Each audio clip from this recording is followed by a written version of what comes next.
Good afternoon, ladies and gentlemen, and welcome to Gallatin, Tennessee, the campus of Volunteer State Community College, where we have a doubleheader scheduled today between the Pioneers and the Rattlers of Lake Area Academy. Beautiful day for baseball here in Middle Tennessee. Pioneers come in with a 22-17 record after 39 ball games. This is game number 40 of the season. I think the final numbers should be about 51 in the regular season. 3 more conference series of 3 games apiece on the schedule. After today, only 1 more midweek game. That'll be a 9-inning contest in a couple weeks at Wabash Valley College up in Indiana. So Jackson State this weekend at home, and then on the road at Cleveland State, then back home for the final series of the year versus Motlow State. Here are the Toyota of Gallatin starting lineups. First for the visiting Rattlers. I have no other information other than names. The online roster, I believe, is from last year for Lake Area Academy. Leading off playing second base, number 1, Cam Barton. Batting second to third baseman, Owen Sarter. In center field, batting third, Adrian Caraballo or Caraballo. Not sure, Caraballo. Cleanup hitter, shortstop, Tegan Ciccarelli. Batting fifth, Alexis Valdez, and will play first base. Matthew Santos, the DH, will bat sixth. Tanner Whitaker behind the plate, batting seventh. Alex Matter playing right field, batting eighth. Kevin Claxton batting ninth and playing left field. And on the mound for the Rattlers, Bodie Jones. Here's who he will face for the Pioneers. Logan Molnar leading off, playing shortstop. Jake Burris in center field, batting second. Landon Godsey at first base will bat third. Jace Mizell in right field, hitting cleanup. Carter Vrabel batting fifth, playing third base. Braden Vineyard behind the plate will bat sixth. Landon Luderman, the DH, batting seventh. 8-hole hitter Matt Hall playing second base. Big Jay Charlotte in left field, batting ninth. And on the mound for the Pioneers, left-handed redshirt sophomore is Nathan Rhodes. He is on for his 8th appearance of the year, 6th start. He has a 3-0 record. 13 2/3 innings, given up 9 hits, 11 runs, only 5 of those were earned. Walked 9, struck out 17, has given up 2 home runs and hit 2 batters, a 3.29 ERA. And the second-year player for head coach Jim McGuire, 6'4", 190-pound left-hander from right here in Sumner County, Hendersonville, Tennessee. Played his high school baseball at Station Camp, graduated from Merrill Hyde High School. And he is the son of Tag and Judy Rhodes and brother to Ella Rhodes. 2022 had 13 appearances, 3 starts, a 3-1 record. Struck out 36 batters in his 28 innings of work a year ago for the Pioneers. See the coaches out talking to the umpires for the pregame meeting. Head coach Jim McGuire in his second year with the Pioneers. 26 years with Middle Tennessee State University. 6 as the head coach, 20 as an assistant coach for Steve Peterson.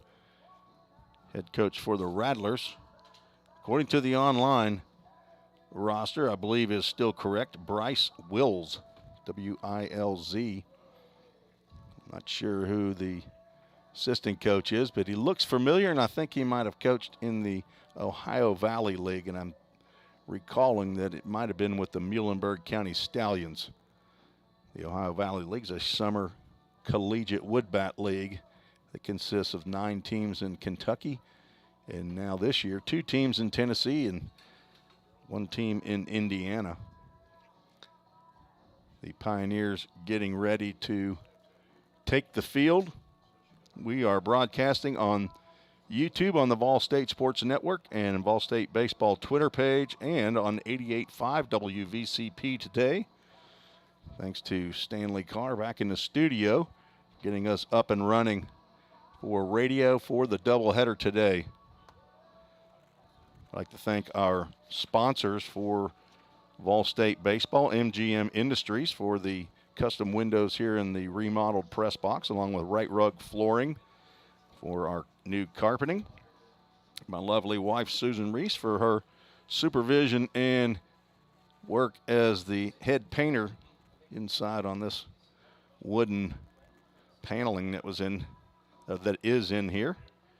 And also like to thank Line to Line and Game Time Sports Fields for their support, materials for the ballpark, netting and padding and dirt.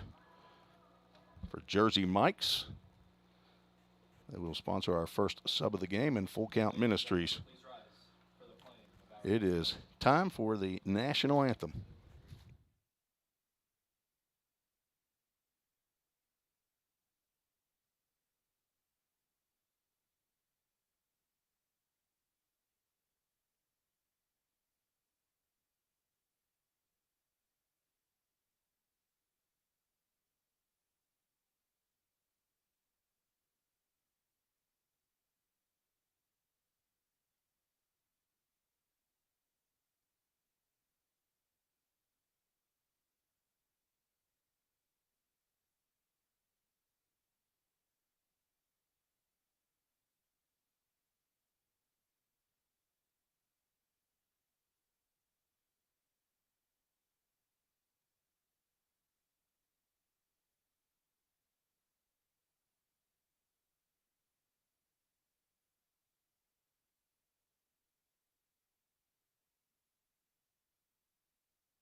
And Alex Qualls says, play ball. Play ball. Nathan Rhodes out on the mound for the Pioneers.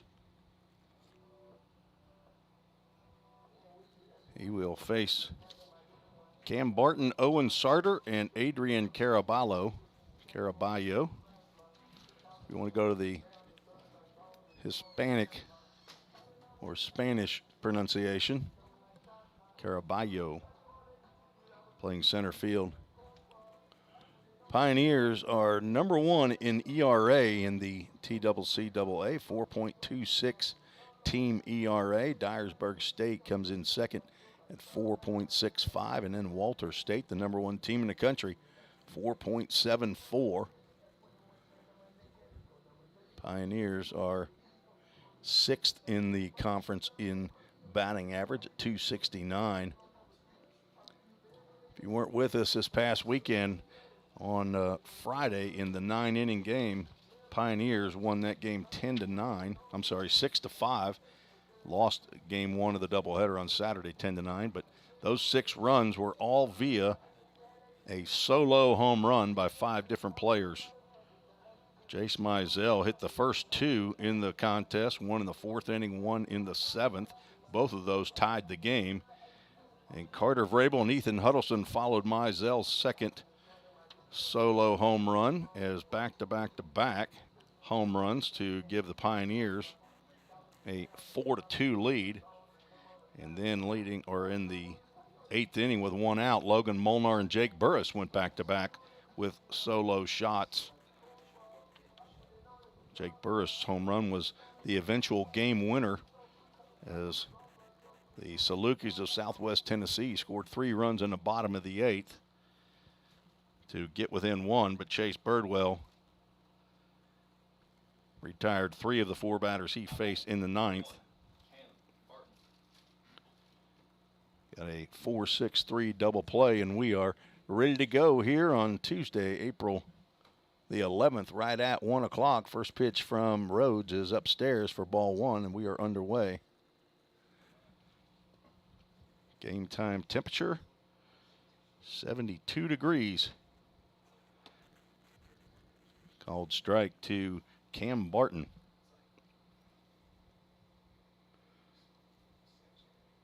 Scheduled for 2 7-inning contests. Swing and a miss. Count goes 1 ball, 2 strikes. Rhodes with 17 strikeouts in his 13 2/3 innings. Foul ball off to the right side, an MGM Industries foul ball. Guess we ought to keep the stat. We'll let our lunch eating press box crew, scoreboard operator Tyler Holsworth, who has made it into the booth. Tyler, you keep up with how many balls actually hit the MGM Industries windows, okay? We got 1. Breaking pitch down in the dirt. Count goes full. We have a full count Ministries, full count.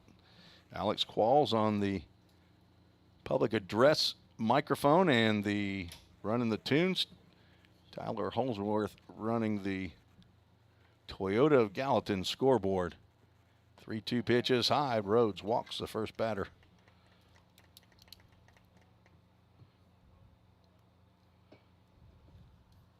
Walk number 10 on the season for Nathan.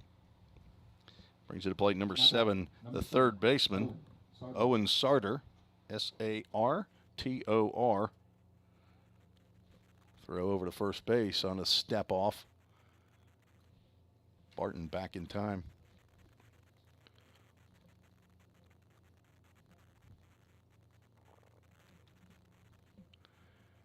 The pitch misses outside.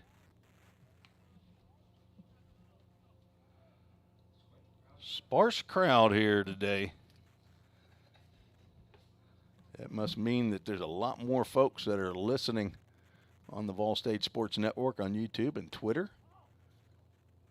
Another pitch just a little bit high. Sartor appears to be about 5'9", I'm guessing. I don't have any heights and weights, so I'm just going to guess with 5'9", 165. Maybe 180, maybe 175. I wasn't very good at the height and weight guessing. Well, look who showed up. Vol State alum Brandon Jaggers in. Called strike. What's up, Brandon? Normally I have my Vol State alumni spotlight in the 5th inning, but I'm glad you're here. Ball high. Rhodes having trouble finding that strike zone.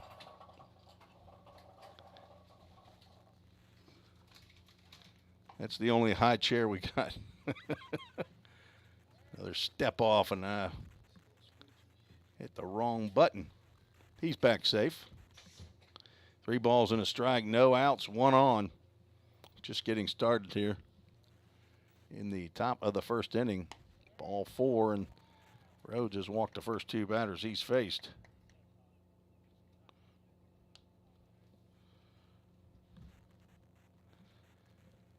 And that will get a visit from head coach Jim McGuire. Typically this is a mound visit by Braden Kale, the pitching coach, but apparently there's a message that Jim McGuire wants to send to Nathan Rhodes. We'll have, at the break, I will try to get the headset for you since you're here earlier. You good? You good just to hang out for a little while? Brandon Jaggers. He'll tell his story about his time here at Vol State.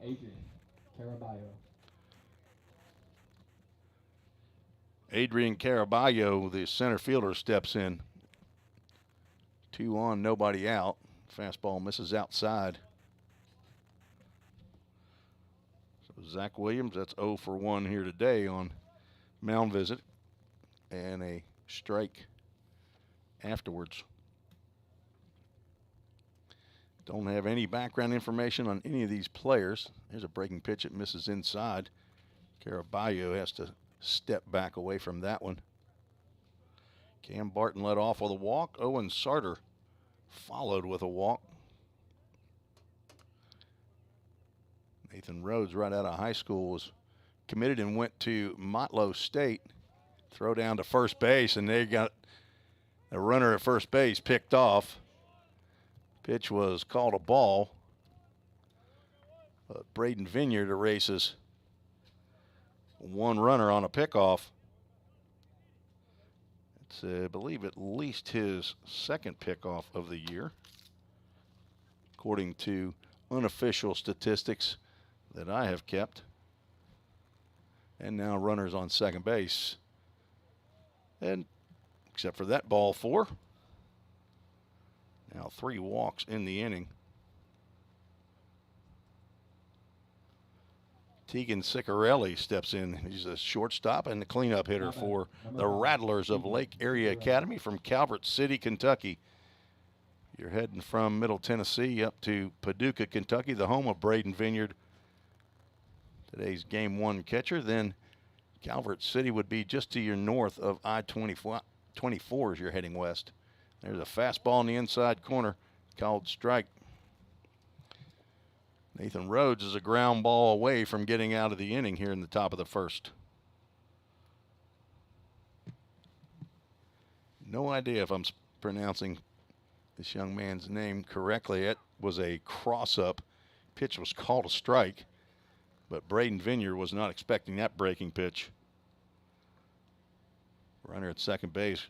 He's running through several signs. Did a good job of getting in front of that one, but you don't want to be crossed up on you're expecting the curveball and the fastball comes in. That one you can take off the mask. Breaking pitch, typically get your body in front of it. 0-2 pitch, strike 3 called right down the can. First out produced by Nathan Rhodes. Now 2 out and 2 on. Alexis Valdez, the first baseman, steps in. Alexis Valdez. Valdez, number 5 hitter, standing from the left-handed batter's box.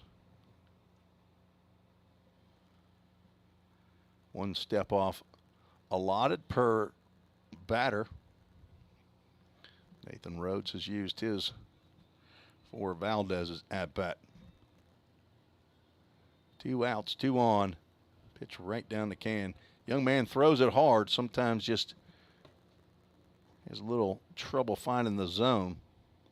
Already action in the Pioneer bullpen. Left-hander getting loose down there.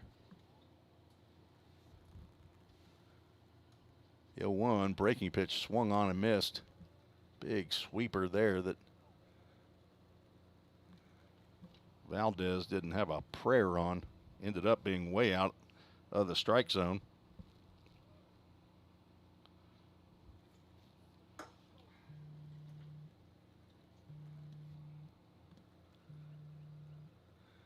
Oh, 0-2 pitch is high.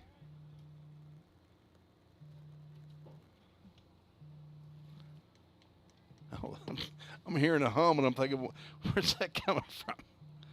Brandon Jagger's trying to run a construction business here, and phone ringing, and he's not answering. He's watching baseball. There's a tapper to Matt Hall, and Matt Hall will be run into by the runner between first and second. The play is continuing, but Matt Hall is going to walk off the field knowing that's interference on the runner to allow the second baseman to make a play. Right now, Jim McGuire is coming over, and now the umpires are going to talk about it. I didn't see a call made by our base umpire, Johnny Lowry. He's now talking to home plate umpire Lee Norton. All right, now the call is made that the runner is out for interference. Runner coming from first base, Adrian Caraballo, is running towards second base. And he runs into Matt Hall, who's trying to field the ground ball, and that is not allowed. So 3 outs, no runs, no hits. No errors. 2 runners will end up being left on base as Valdez will reach on the fielder's choice. So, no score. We're heading to the bottom of the first. You're listening to the Vol State Sports Network and 88.5 WVCP, Gallatin's greatest hits.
Tim Reese back at Vol State, where we'll move to the bottom of the first inning. Pioneers will send up Logan Molnar, Jake Burris, and Landon Gotze to face Bodie Jones, a right-handed pitcher for the Rattlers of Lake Area Academy.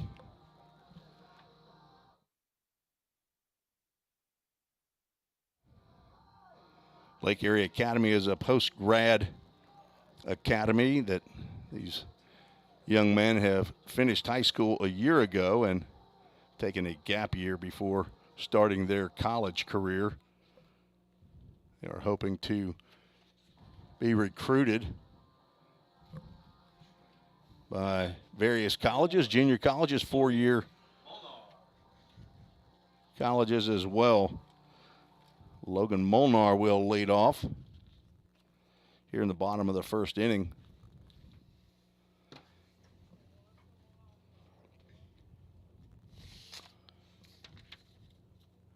Molnar gets one right at chin high there for his first view from Bodie Jones. Molnar playing in game number 29 of the season, hitting .348 for the Pioneers. Been in that leadoff spot for a couple weeks now. Another pitch high. Logan in the 3-game series against Southwest Tennessee was 3 for 12, had a hit, went 1 for 4 in each game, hit 2 home runs, 2 RBIs. Now 4 home runs and 17 RBIs for the season. That's 3 pitches that he's seen really well. A couple of them a little too well. They all been above the letters. Young man appears to throw the ball hard. Bodie Jones delivers a 3-0 pitch. That'll be a strike called. It whispered at the inside corner. Logan Molnar will get a shot to take a cut on a 3-1 pitch.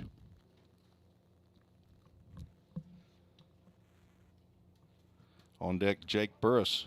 In the hole, Landon Gotze, the typical first 5. That's ball 4 and another high pitch. 4th walk of the ball game already in 6 batters.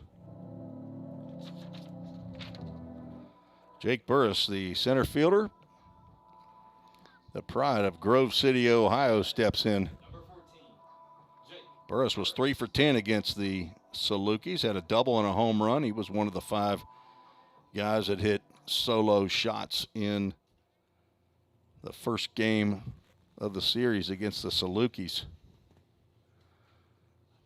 Molnar on first, and there's a fastball just a little bit too tight to Jake Burris. That was Jake's first home run of the year. 26 RBIs, hitting .271. Now playing in game number 39. Throw over to first base. That gets by the first baseman, and Molnar will get up and head on down to second base. Alexis Valdez not able to come up with that ball in the dirt. Now a runner in scoring position for Jake Burris. That'll be an E1, first error of the ball game for either team.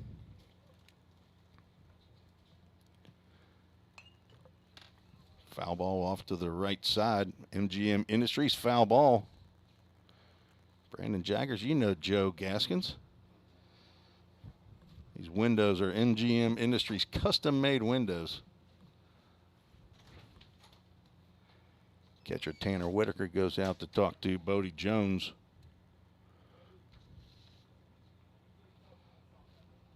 Got a nice new countertop we installed. Me and Dan Zettel, Ethan Huddleston's stepdad.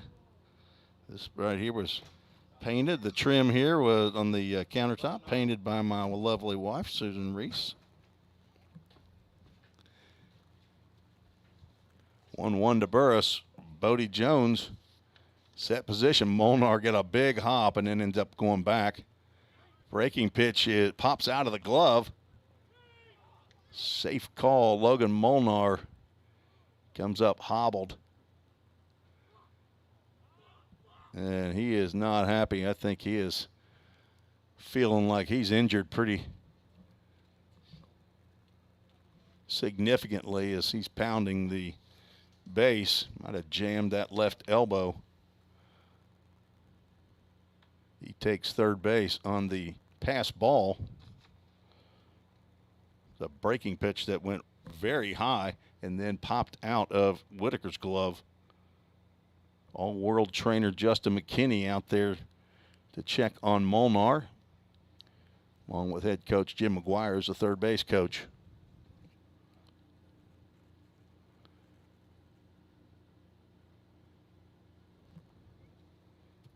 Count to Burris will be 2 balls and a strike. Ethan Huddleston is down today due to injury from a pulled hamstring or a slightly strained hamstring from game number 2 against Southwest Tennessee.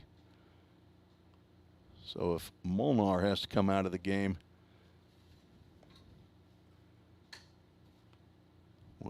and he will have to come out of the game, we'll see now who the new shortstop's going to be. Could be Corbin Overbay moving to second base and Matt Hall sliding over to second base. Freshman Corbin Overbay at least coming on to pinch run.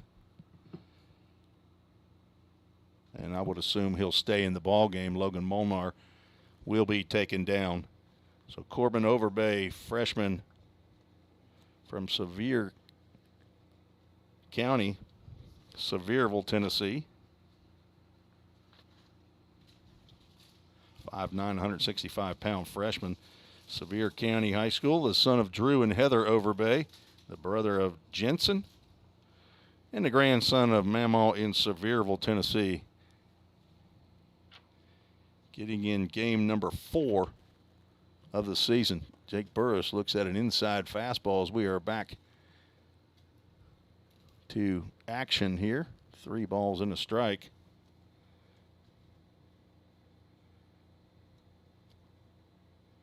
Hopefully Molnar is not significantly injured.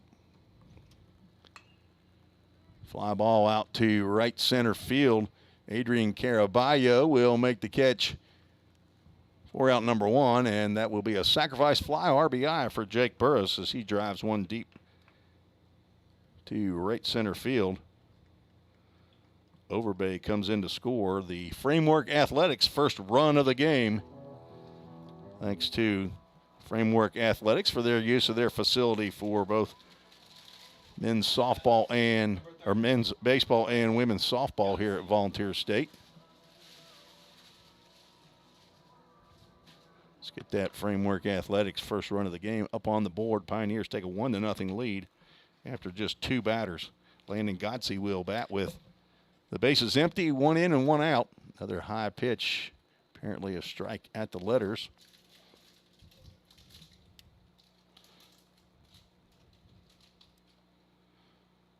So 1 run, no hits. Logan Molnar walked on 5 pitches. Drive out to center field. In comes Caraballo, and he will make the catch on the soft sinking line drive off the bat of Landon Godsey. 2 outs as I update my scoreboard. Jace Mizell stepping to the plate, looking to get out of a bad streak that he got himself into and struck out his last 5 plate appearances against Southwest Tennessee. Had 2 home runs in 1 game. Game 1 ended up 4 for 12, a double, 2 home runs, 3 RBIs in the series.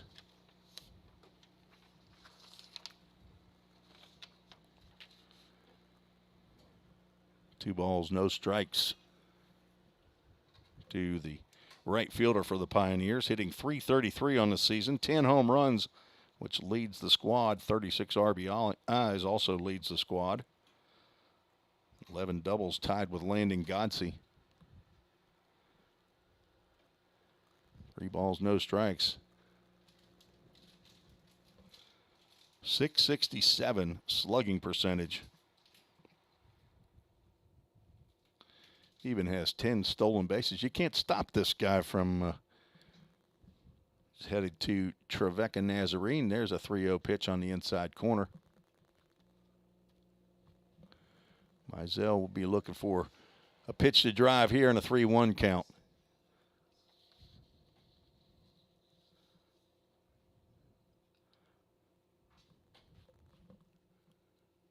Two outs, nobody on. A high drive out to left center field. Caraballo is going back. He is at the fence, reaches over, and that ball is gone. That is a solo shot, number 11 for Jace Mizell. It was definitely high enough. The question was it going to be far enough? It just got over the fence right before the Toyota of Gallatin. Brand new scoreboard out there. The Pioneers now lead 2-0. Jace Mizell's 11th home run. Now batting, number 10, Carter Vrabel.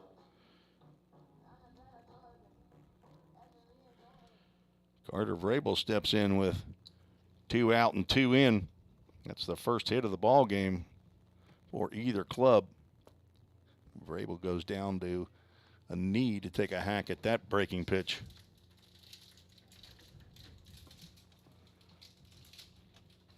Carter Vrabel now hitting .250 on the season. 7 home runs, 24 RBIs. He pops one up in the infield. First baseman Valdez putting his glove up. Carter better run that one out.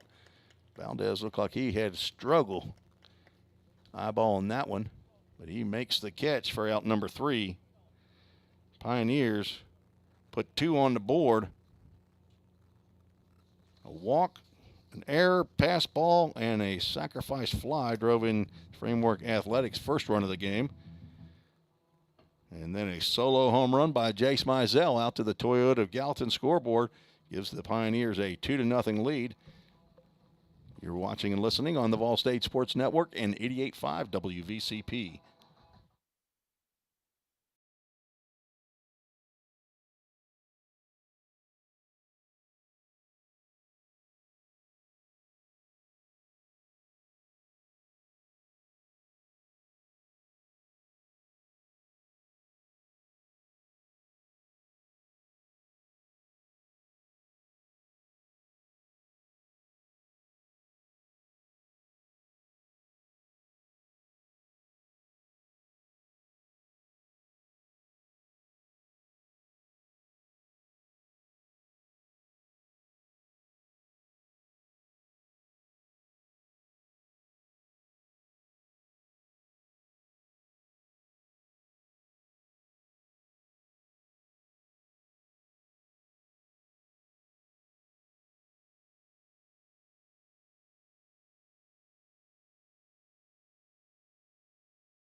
Tim Reese back in Gallatin, Tennessee on the campus of Volunteer State Community College. We'll move to the top of the second inning. Nathan Rhodes still on the mound for Vol State, and he will face 6, 7, and 8. First pitch swinging is Matthew Santos. Braden Vineyard over to the wall, and that ball just gets out of play.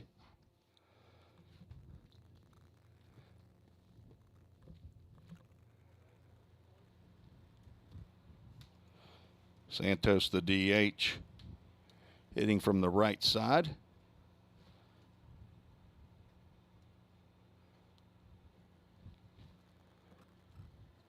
The 0-1 pitch, breaking pitch, catches the outside corner, says Lee Norton. Santos now down in the count, no balls and 2 strikes. That pitch low and outside. Rhodes looks like he's trying to work with some pace here up on the mound. Now it's taking a while for him to get that sign from Braden Vineyard. The drive out to left field. Back goes Big J Charla, and that ball is in the parking lot. A slow breaking pitch right there that Santos rode out of here to get the Rattlers on the board.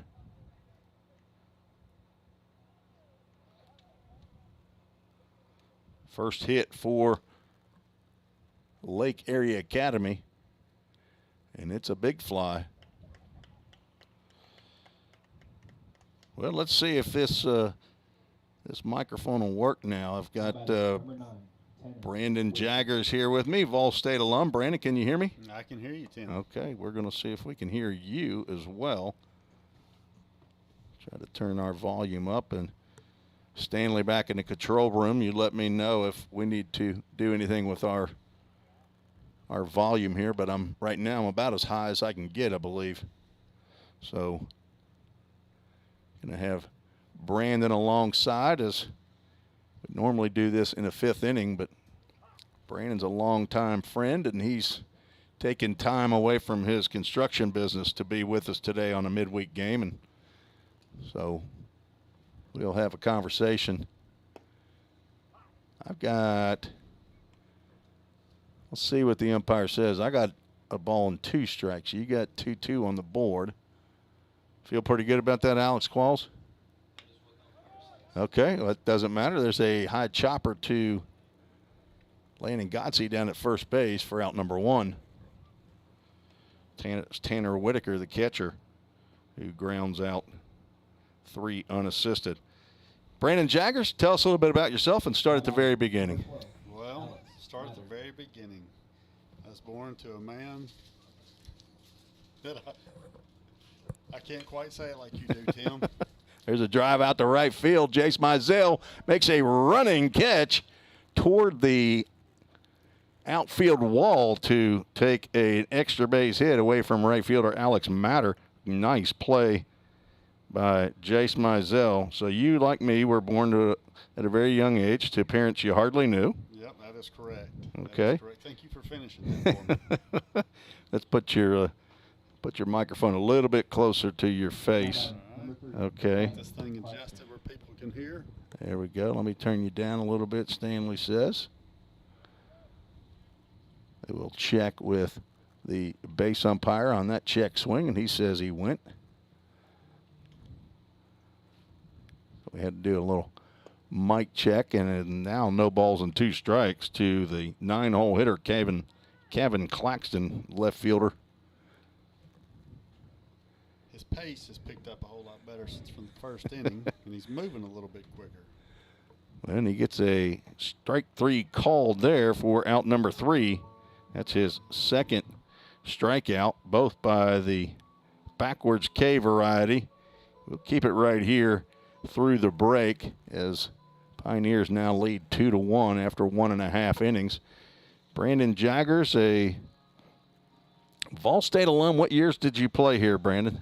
So I graduated from Beach High School here local in '96, and I came to Vol State in the fall of '96 and was here for the '97 and '98 seasons. And you played for what coach? Played for the great Kenny Thomas. Was assisted by David Brinkley and Jackie Holt. Also local baseball players in Beach alone. Is that right? Okay, I've heard of the Brinkley name. David played here, right? That's correct. Okay. So did Jackie. And okay, so you tell me 96 and 97 or 97, 98. 97, seasons. 98. Yep. Okay. That's when I was here. Because I think right before you was Zach Zimmerly's father, Jody, who we had on last week. Okay. Yep. Correct. Jody was my brother's age, so he was older than me. Okay. But I watched him play growing up, though. Okay. So a beach grad, so local here at Hendersonville, Tennessee, and then after Vol State, you're a right-handed pitcher. Correct. You didn't play two-way when you were here, did you? Did you get to play any in the outfield? No, or? we did not. No, strictly go straight to pitching. So. Okay. And after Vol State, were you injured while you were here at Vol State at some point? No, not while I was here. So when I left Vol State, I went and played for the great Dave Jarvis down at Belmont University in Nashville. And my first year there at Belmont, I had surgery on my arm, my shoulder. Okay, so you took a medical red shirt at Belmont then. I did, yes, sir. Okay, Braden Vineyard steps in against Bodie Jones here in the bottom of the second inning. And Vineyard hits off the handle the first pitch that he sees out to second base. Cam Barton on 2 hops. Throws Vineyard out, 1 pitch, 1 out for Bodie Jones. That's how you like to do it if you're a pitcher. You do like to save those pitches. Yeah, so my first year at Belmont, I got in about 26, 27 innings and started having some arm problems. Still qualified for the medical red shirt. Was able to take that year off. Okay. Landon Luderman steps in, designated hitter for the Pioneers from Knoxville Catholic, Knoxville, Tennessee. True freshman changeup from Jones. And then you played, Brandon, you played 2 years then with Belmont. Yeah, 2 full years plus my 25-plus innings of my red shirt year. Right, right. And this was the time, your first year there was Dave Jarvis's first year. Is that correct? It was his second year that Coach Jarvis had taken over for Dave Whitten. Nice backhand by Cam Barton, but the throw to first base is in the dirt. Landon Luderman will head first slide into second base. So the question is that an E? What do you think, Alex Qualls? Error all the way, no infield base hit. So 2 base error. Brandon Jaggers, what do you say? I'd give it an error, being that I was a pitcher. Easy decision for me. I was going to say, both of you, Alex Qualls a right-handed pitcher as well. So since I'm not the official scorer here, I think it was a pretty good backhand, but not a huge play. He should have come up and made that throw, I think. So we'll go error. First error for the Pioneers. Squared around the bunt was Matt Hall, but ball gets by the catcher and Luderman moves down to third base. No bunt necessary now, but wouldn't be thinking he's actually sacrificed bunting there. We got a beautiful day for baseball, that is for sure. 73 degrees as we started here. I think the high is supposed to be 75. After the week we had last week, it's nice to see some sunshine and warm weather. That is true. High and inside. Matt Hall got his first extra base hit of the year in Game 3 against Southwest Tennessee. A double. That was hit number 10. Sorry, hit number 9. That ball's lifted high out to left field. Let's see if it's deep enough to score Luderman, and it will be. Sacrifice fly for Matt Hall. Brings home the 3rd run. Pioneers now lead 3-1.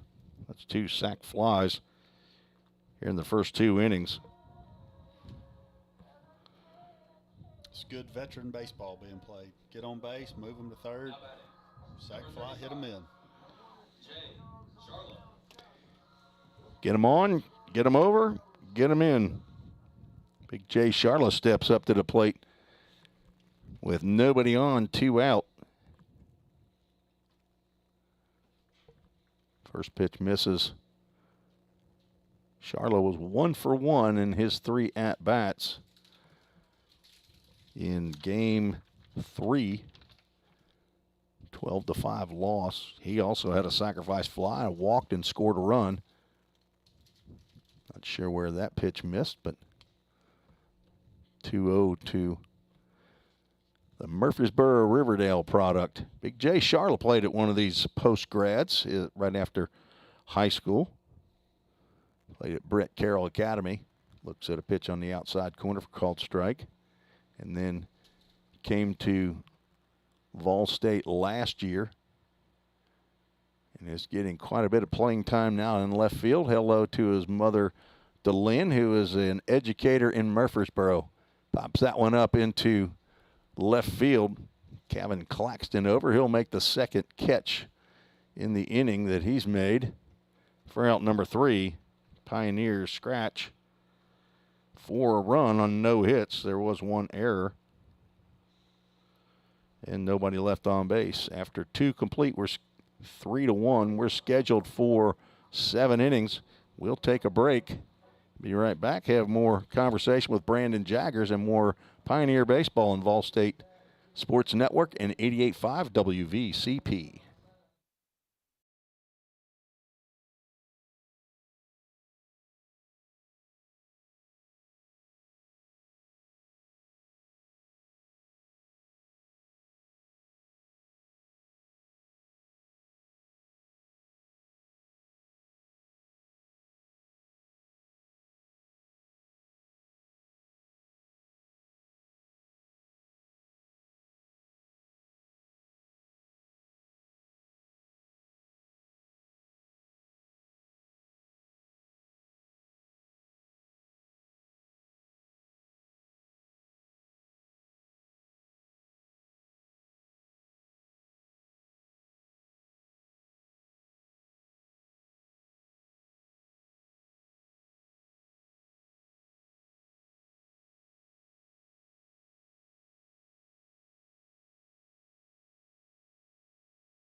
Summit Concrete call to the bullpen for the Pioneers. Brings on redshirt sophomore, Danton Reinhardt from Collinwood High School, Iron City, Tennessee. Son of Brett and Jana Reinhardt, brother to Trace. He is on in relief of Nathan Rhodes. First pitch that Reinhardt delivers to leadoff batter Cam Barton in there for a called strike. We're visiting with Vol State alum Brandon Jaggers on the Toyota of Gallatin alumni spotlight. Brandon Jaggers pitched 2 years here at Vol State for the legendary Kenny Thomas, otherwise known as KT, and then went on to Belmont, where he played 3 years, had a medical red shirt, and then 2 years for the head coach Dave Jarvis, who's still at Belmont. Also the last 2 years of Dave Witten's career, too, at Belmont, wasn't it, Brandon? Yes, it was. Okay. I've been lucky to play for some fantastic coaches and some fabulous men, so 3 of who you just named. Now, Reinhardt's gone to a Full Count Ministries full count. Yes, it is. And look at there, a full count. First pitch, foul ball, Brandon. So, yeah, I was fortunate enough to play here for KT for 2 years and loved that and still enjoy a relationship with him. Ground ball up the middle, and that will be Matt Hall over at shortstop now as he slid over to take the place of the injured Logan Molnar. Corbin Overbay over at second base. Hall records the out 6-3. Cam Barton leading off here in the top of the third inning. Owen Sarter, who walked, that was picked off in the first inning, steps to the plate. So you are also, tell us about your business. I own a local construction company building houses. Do mostly spec houses and custom built houses that I do here around the area. So I do some smaller projects from time to time, but trying to stick mostly with houses. So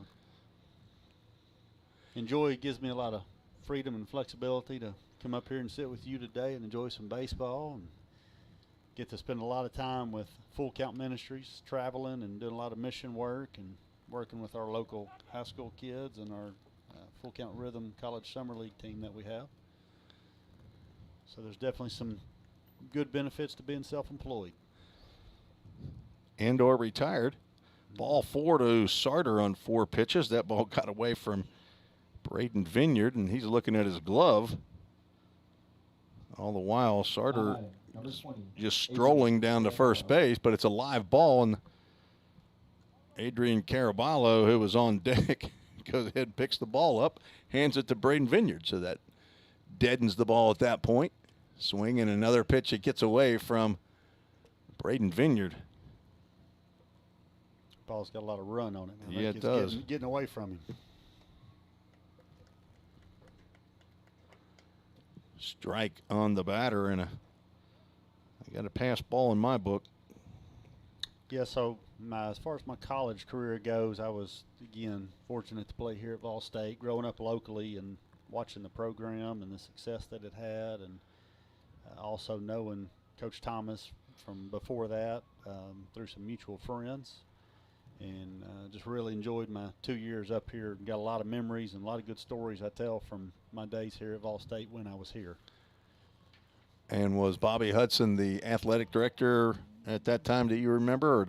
At that time, he was a basketball coach. Okay. He may have also served as the athletic director, but I know he was the basketball coach at the same time. Men's and or women's? I know men's. Okay, because I know he was men's and women's at the same time at some time. There's a line drive out to center field. Jake Burris will make the catch, and the runner will be doubled off. Eventually, that'll be an 8-3 put at second base. You just don't see that very often. Not your typical double play. That is not. And either Owen Sarter forgot how many outs there were, or he thought that ball was going to be down. So an 8-3 put out for out number 3. He's had 2 putouts on the base paths. A nicely hit ball by Caraballo, but he is retired. So no runs, no hits, no errors, and nobody left on base. We're through 2.5 innings. Pioneers lead 3-1. You're listening to the Vol State Sports Network on YouTube, Twitter, and on 88.5 WVCP. We'll be back with Brandon Jaggers right after this short break.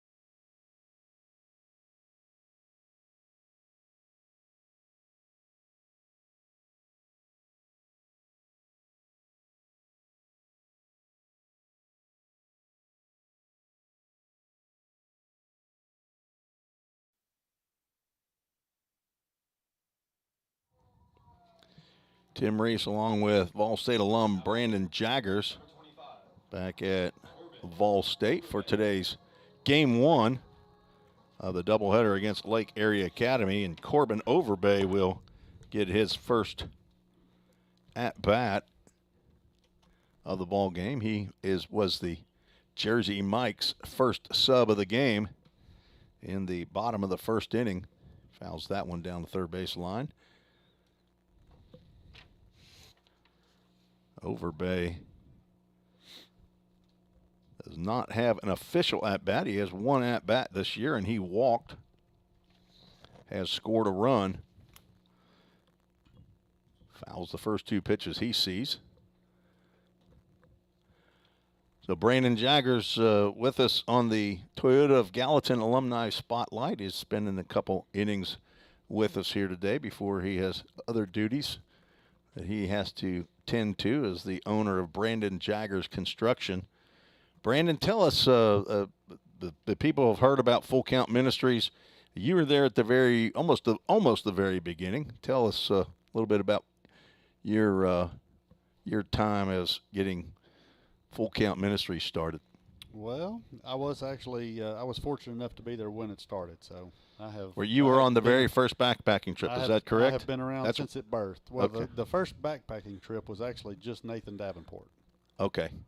So that was a trip that he had done through the church ministry, through XMA. Well, Scott Batson was on that trip as well, right? Correct, Todd Cox. Cox. So other people that we know and could get into a totally different ministry. But as Corbin Overbay takes one off, he now has 2 collegiate at-bats and still does not have an official at-bat as of yet. So he's on first base. Jake Burris steps to the plate. Go ahead. No, so Nathan went on that first trip as far as how it started. Nathan was on a backpacking trip in 2009 and was in charge of leading a discipleship group that we were a part of, and came back from that trip and started making some phone calls and reaching out to some men who wanted to use baseball for a different perspective. Fielder's choice by Jake Burris. He hits a ground ball hard to Cam Barton. Throws it on to Ciccarelli to get the force out of Overbay at second base. Turn throw is in the dirt. So Nathan Davenport got it started and then came back, and I think you guys were part of a discipleship group together. Is that right? And then and that's what yeah, that's correct. Birthed it? There were 6 of us that were part of a discipleship group called David's Men that our church did, and it was a real intentional, focused Bible study group that met monthly and had different assignments for each month. And one of those that Nathan had to do was take a mission trip, which he did in 2009, and then part of that was also to start his own David's Men group, which he did when he got back in the fall of 2009.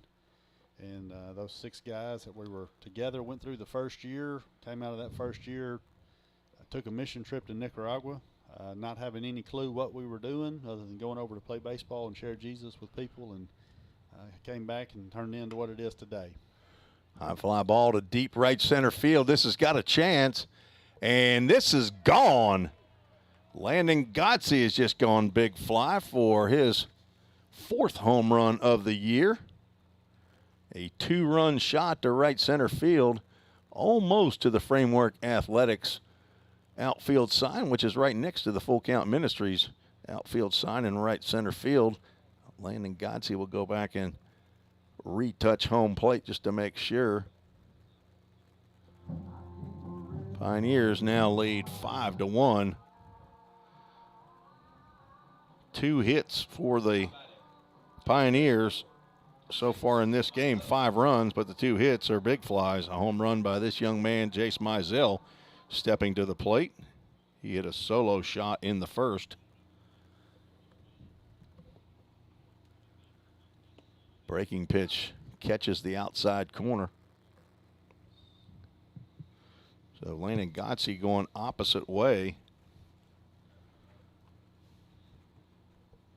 And Jake Burris will score ahead of Landon Gotze.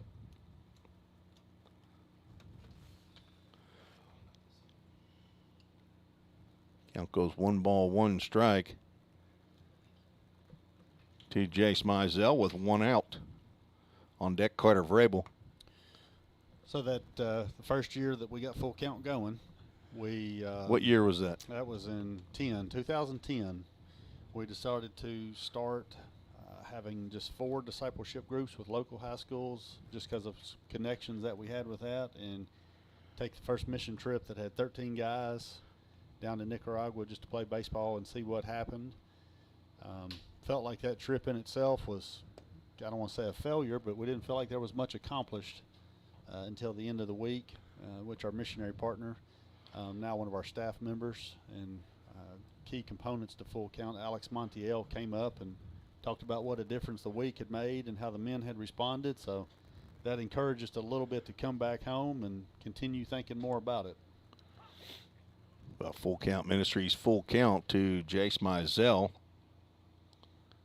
Nice breaking pitch there by Bodie Jones. So that morphed into discipleship groups, and now mission trips. How many times have you been to Nicaragua now? Since Honestly, 2010, probably can't even count, I've can you? lost count. So it's typically about 2 to 3 times a year if I can get down there that much. I've just got a lot of friends and a lot of brothers and sisters down there that I like to go see and spend time with and hang out with and just love on, because they're working hard. Have a trip to the mound. So if you do go 2 or 3 times, since I know 2010, that's a number of them, but I haven't been down as many as you, and so I can count them. It's 5 times, and I want to say that probably 3 of those, at least 3 you were on. Yeah, I believe so. I know we made furniture down there one year, 2018 maybe is what it was. Is that when the... That's for the mission house. Okay, so the ministry bought a mission house in Mazante, Nicaragua, and there were several of us that went down, and my wife included. She painted along with a couple other wives, and the men made furniture and did some other construction work. Carter Vrabel steps in with Jace Mizell at first base and 1 out. Taps one off of his left leg, and he's hobbling now. Does not wear a... I don't know if I got him on the shin or the ankle. Or the knee, even. He wasn't feeling good when I went down into the dugout earlier, and Coach McGuire right now is probably wondering why are we even playing this game? We're getting people hurt left and right. Logan Molnar's already gone out, but I guarantee Carter Vrabel will not come out of this game. He wants to hit, and he's a pretty tough kid. Comes from a tough family. He steps back in there with 1 strike. It's neat to look back as you ask me questions and just think about full count and how it's evolved and where it's gone. It's to look at the people that have been instrumental in furthering the process of it, and even coming back off of that first mission trip, and you're kind of proud. You feel like you've done something to go make a difference. And we were actually challenged by our missions pastor at church. Really, more or less, we went in for a pat on the back, and he gave us a smack on the back and wanted to know what we were doing here local in our own community. And that honestly is what kind of challenged us to get out in the schools and get out in the community and do something here local and not just make it a mission trip. MGM Industries, foul ball off the bat of Carter Vrabel. And then now you would say it's a 3-pronged ministry. We have full count is a high school, has a high school fall league, high school or Woodback Fall League, right? That's correct, yep. Okay. The high school fall league actually was the idea of another former Pioneer, Clay Sanders, who was a high school coach in the area. Throw down to second base, gets Mizell. Nice throw by Tanner shot. Whitaker. Right in the tag was applied right on the rear end of Jace Mizell. And he is erased. Pitch was outside for ball 2. Pioneers now nobody on. That was Jace Mizell's first caught stealing of the year. I think the Pioneers, only it's their 3rd Caught stealing. Clay Sanders played for Vol State? He did. I did not know that. I thought he played I all believe 4 he did. years. I could be wrong. I could be misspoken on that. Okay. His son, Cade Sanders, is here. But I thought he played all 4 years at Belmont, but I could be wrong about that. He's probably listening in. Clay? I don't know. Clay, if you're listening, set me straight. So, Full Count Ministries, full count with 2 outs. And there is a full count first pitch foul ball off the bat of Carter Vrabel. now that you say that, Tim, I would tell you that I probably have misspoken. Well, he's a former Bruin, or actually a Rebel. You were a Rebel, and you were a Bruin, though, weren't you? He is a former Buccaneer from you were Beach both. High School. Well, that is true. I can't tell you that. Okay. So, but Clay Sanders, got the fall league up and running. It's been going since 2013. There's a line drive in and out of the glove of Bodie Jones, who throws on to first base to retire Carter Vrabel. So Clay has set me straight. He sent us a message to let me know that, no, he did not play at Vol State. So Well, sorry, there you Clay, go. for that. Fantastic man, though. Great man to know, Clay Sanders. He's done a whole lot for the Full Count Ministry, no question. He really has. Yeah, he had a vision to start a fall league that we could bring in players from all different schools and take them, put them on different teams, spread them out so that they could learn to be teammates instead of enemies and learn to play together. I can remember that first year that we had that fall league, that leading up to it a couple weeks before, we had, I think, only about 25 to 30 kids signed up, and we were ready to actually pull the plug on it. And Clay said, let's just give it time and see what happens. And we waited, and I believe our first season that we had our fall league for local high school kids, I think we had somewhere around 90 or so kids. I could be off a little bit on that signed up for our first fall league season. I know this past year, our fall league has grown by leaps and bounds over the years, and I think we had to cut it off this year at 182 participants just because of field space and available coaches. So it has been a great ministry tool for Full Count. So that's one, and then another thing that the beginning part of that was the discipleship groups in the high schools. Correct. Yeah. Right. So that kind of goes hand in hand with the fall league. Yes, that is So there have correct. been discipleship group And leaders. Our first year that we had, that first year in 2010 that we started that the Lord led us into the ministry, we had 4 high school discipleship groups at Pope John Paul, Hendersonville High School, Beach High School, and Station Camp High School here locally, to where that now has expanded to where we're probably locally within about every high school in this area, as to where other groups have branched out. I know in our fall league, the last couple of years, we've represented anywhere from about 28 to 31 either high schools or homeschool academies in our fall league. Well, I know I had a homeschool group for a couple of years.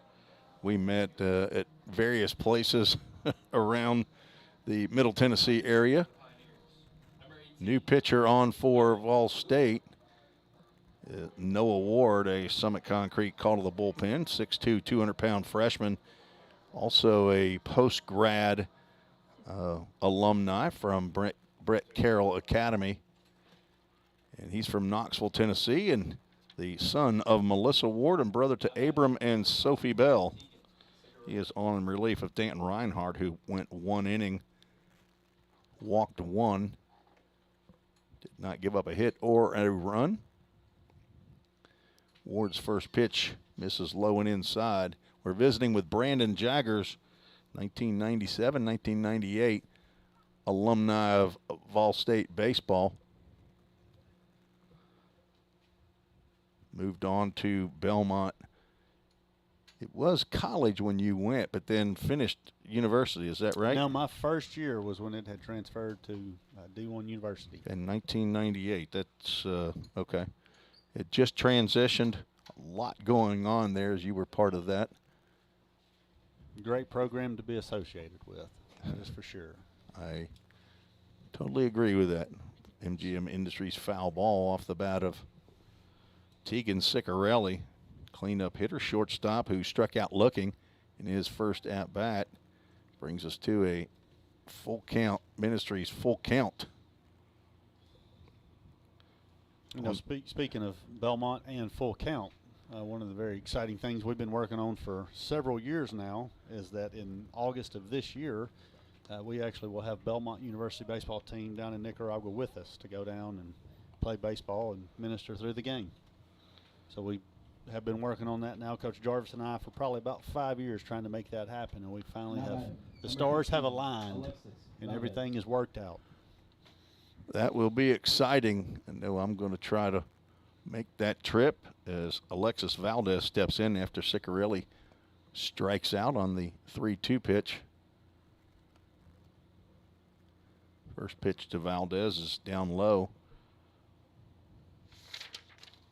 Noah Ward on for his 5th appearance of the year. He's thrown 7 innings, giving up 8 hits, 2 runs that were earned. That pitch is high and inside.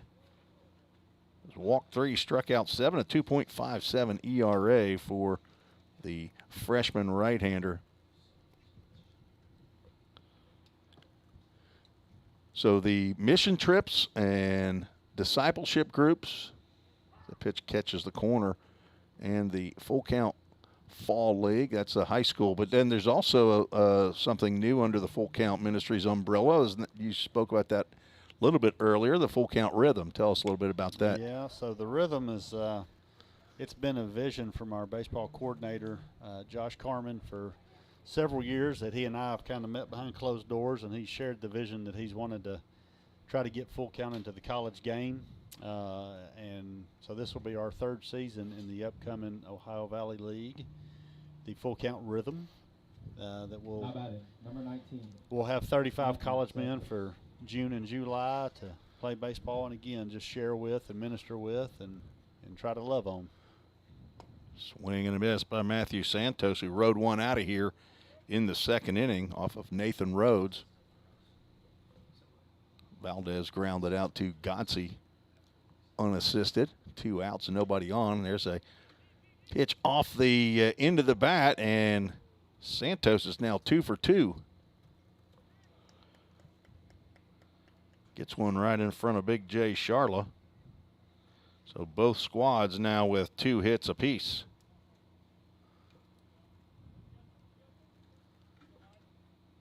Should be catcher number 9, Tanner Whitaker, stepping in. Josh Carmen, also an alumni of Vol State, who is the director of baseball for Full Count Ministries and now assistant coach at Trevecca Nazarene University here in Nashville as well. And executive director Jacob Oldham is a Vol State baseball alum. So a lot of Vol State connections with Full Count Ministries. 1 on, 2 out. Late swing there on a Noah Ward fastball. The full count rhythm, you are in charge of the, are you in charge of the host homes or the mentors or? No, I'm just, I'm one of the mentors that meets with one of the players, and then I do have the title. I think they gave me a title just to make me feel special, but I have the title of the host home coordinator. So. Okay. Tell us a little bit about that host home coordinator, because we have a lot of folks, parents out here of players who will be playing in the summer, and what goes into that selection? Well, one of the unique things about these summer leagues is that the players that come in from out of town, we're responsible for getting them a place to live for the summer. And, you know, we try to do our due diligence of finding nice, safe places for them to stay, to know they'll be taken care of and well fed. And well hit fly ball out to right field. Jace Mizell is going to look up and watch that one sail into the trees in right field. For a 2-run home run. Ball is flying here today. 2nd home run for Lake Area Academy. That's a 2-run shot off the bat of Tanner Whitaker. He is enjoying getting around the base path. that may be the first home run ever. Maybe it was. Taking his time. Wish I knew where Tanner Whitaker and the rest of these players were from, but I have no background information on height, weight, hometown. There's nothing online, and nothing was provided to me before the game. Swing and a miss by Alex Matter. who lined out to Jace Mizell. Ball had a little extra steam on it right there, I believe. No, Ward can run it up there pretty good.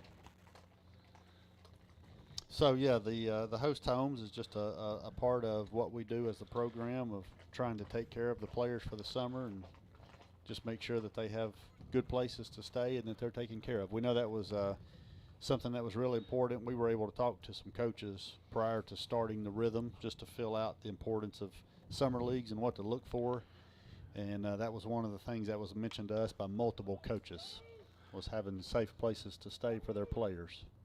Popped up down the right field line in foul territory, and Landon Gotze makes the catch out of your view for the third out here in the top of the fourth inning. But Lake Erie Academy, 2 runs on 2 hits. And they are now down by 2, 5-3.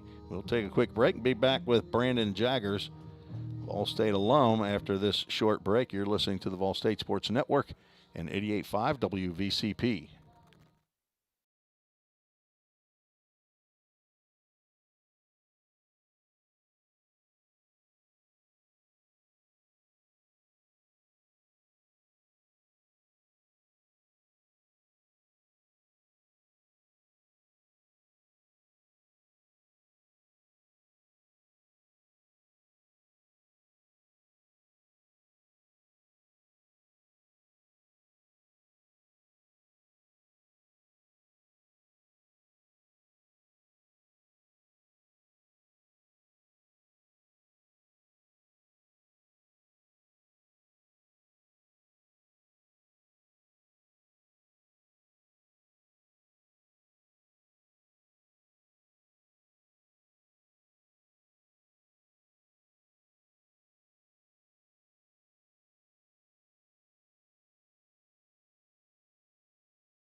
Tim Reese back at Vol State in Gallatin, Tennessee. We move to the bottom of the fourth inning. Pioneers lead 5-3. Strength of a couple home runs. One by Jace Mizell, his 11th of the year in the first inning. A solo shot and a 2-run home run by Landon Gotze in the third inning. Visiting with Brandon Jaggers, Vol State alum, Belmont alum, and Full Count Ministries board member. Is that correct, Brandon? You are still on the board? That is correct, yes, sir. Okay. I love everything Full Count, Mr. Tim. I know you do. Are you wearing? You do have your Full Count shirt on, don't you? Okay. Yeah, there's a lot of running jokes around my house. Pretty much, the only thing I got to wear is Full Count apparel wherever I go. So. Well, I'm now Full Count and Vol State apparel. Braden Vineyard. It's a ground ball up the middle. Nice play by Ciccarelli to get that high hop and throw on to first base to retire Vineyard. Nice play by the shortstop for first out. Tried to take a bad hop on him. Vineyard now 0 for 2 with 2 ground outs. Now Landon Luderman steps in, and the still question as to whether or not his hard shot up the middle would be considered an error or a base hit and an error. We're efforting to communicate with assistant coach John Ripel, and he's going to take a plunking. That is Landon Luderman's third hit by pitch of the year.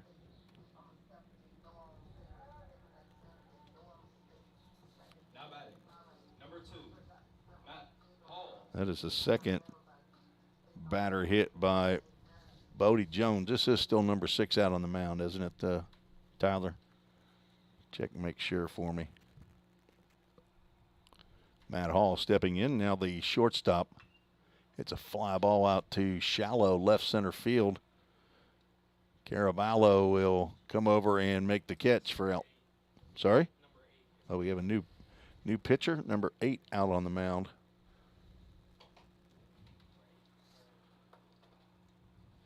Those light-colored numbers make it a little bit difficult to see in the sunshine. It is.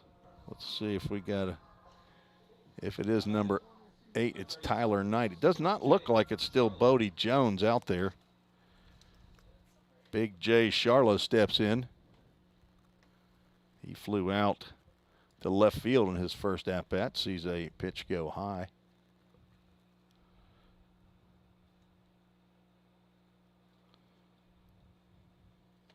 So number 8, Tyler Knight, the new pitcher. Another fly ball out to shallow center field. Caraballo or Bayo will come in and make that catch for out number 3. Pioneers not getting the good part of the bat on these baseballs, these diamond baseballs. No runs, no hits, no errors, 1 runner left on base. We're through 4 innings, 5-3. Can you visit for one more half inning after this break, Brandon? Yeah, I can stay for one more inning. Okay. All right, we'll be back with Brandon Jaggers, Vol State alum, after this short break. You're listening to the Vol State Sports Network in 88.5 WVCP.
Summit Concrete called to the bullpen for the Pioneers. Caleb Pica, 6'6", out of the bullpen. Will face 9-1-2 of the Lake Area Academy Rattlers lineup.